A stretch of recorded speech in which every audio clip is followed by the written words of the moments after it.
मस्तपैकी रसरशीत, चटपटीत आणि चटकदार, बघता क्षणी तोंडाला पाणी सुटेल असा कैरीचा टक्कू आपण आज इथे बनवलाय.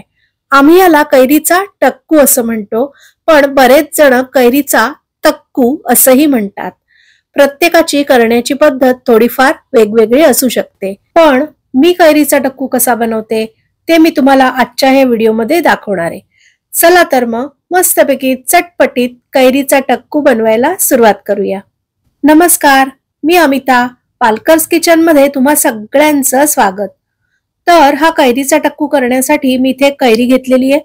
त्याचा देठ काढून मी सालं काढून ती किसून घेणार आहे. हा टक्कू करण्यासाठी मी इथे तोतापुरी कैरीचा वापर करते, कारण ती आंबटपणाला थोडीशी कमी असते. पण तुम्ही दुसरी कुठलीही कैरी वापरलीत तरी चालू शकतं. ती किसण्यासाठी इथे आपण गाजर मुळा किसायला जी नॉर्मल किसणी वापरतो त्याच किसणीचा वापर मी केलेला आहे. आणि अशा प्रकारे सालं काढलेली कैरी मी किसून घेणार आहे. पण ती किसताना त्याची कोय मात्र किसली जाणार नाही, ह्याची काळजी आपण घ्यायची, कारण कोय ही कडवट असते, तुरट असते, त्यामुळे त्याचा स्वाद बिघडू शकतो. हे बघा, अशा प्रकारे कैरी मी आता किसून घेणार आहे. मी हा तात्पुरता करते, त्यामुळे मी इथे एकच कैरी वापरली. एका कैरीचा हा एवढा किस झालेला आहे.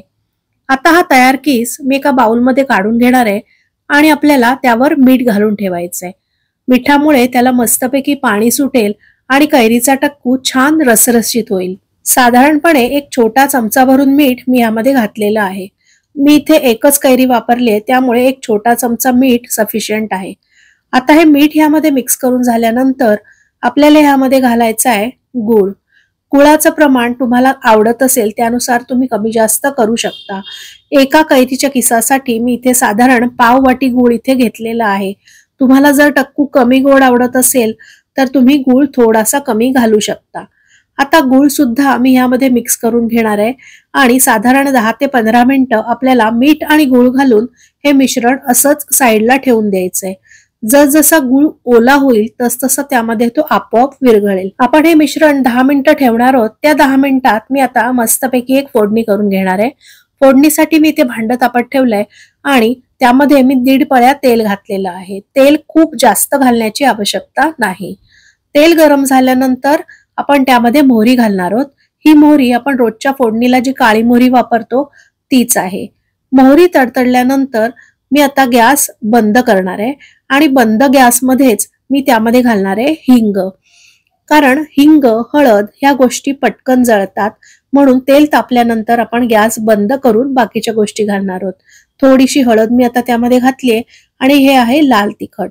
लाल तिखट तर गरम तेलात जास्त वेळ राहिलं तर हमखास जळतं, म्हणून फोडणी करताना तिखट जळणार नाही याची काळजी मात्र तुम्ही नक्की घ्या.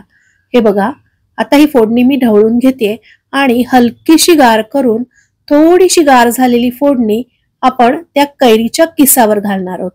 हे बघा, आता गूळ, मीठ आणि हा कैरीचा किस हे मिश्रण सुद्धा छानपैकी मिक्स झालेलं आहे आणि ह्या मिश्रणावर आपण हलकी गार झालेली अशी फोडणी घालणार आहोत. या फोडणीमुळे या कैरीच्या टक्कूला मस्त चव येणार आहे आणि लाल तिखट आपण फोडणीत घातल्यामुळे त्याला रंगही खूप सुरेख येणार आहे.